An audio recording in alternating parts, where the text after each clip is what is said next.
If you or someone in your family plans on pursuing higher education in the 2024-2025 academic year, you'll want to listen to this. There have been major changes to the free application for federal student aid form. Annalise Murphy spoke with West Liberty University this morning to find out what these changes are and what students and guardians can expect.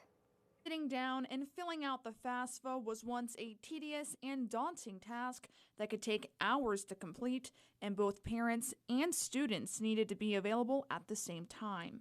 This has since changed, according to West Liberty University's Vice President of Student Affairs, Katie Cooper. She says students need to know their own and their parents' social security numbers, birthdays, and emails when sitting down to apply. And the reason is so they can receive information about logging into the FAFSA to do their portion.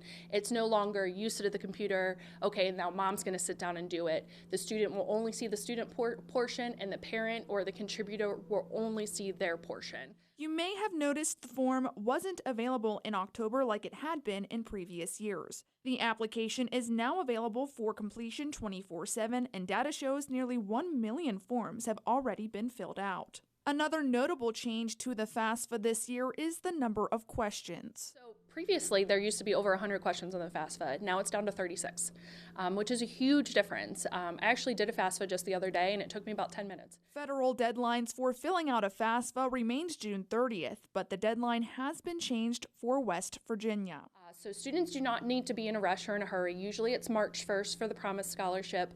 The West Virginia itself has already said we'll wait until May 1st so that students and families have time to work through this new process. Another major change is the number of schools a student can list on their FAFSA. Previously, students could only list 10 schools of interest. Now they can add up to 20. Cooper says it is best to reach out to your university or institution's financial aid office with any questions. Reporting in Wheeling for 7 News, I'm Annalise Murphy, working for you. Thanks, Annalise. Cooper says these changes were made to the FAFSA application to make it easier for students and their families to complete.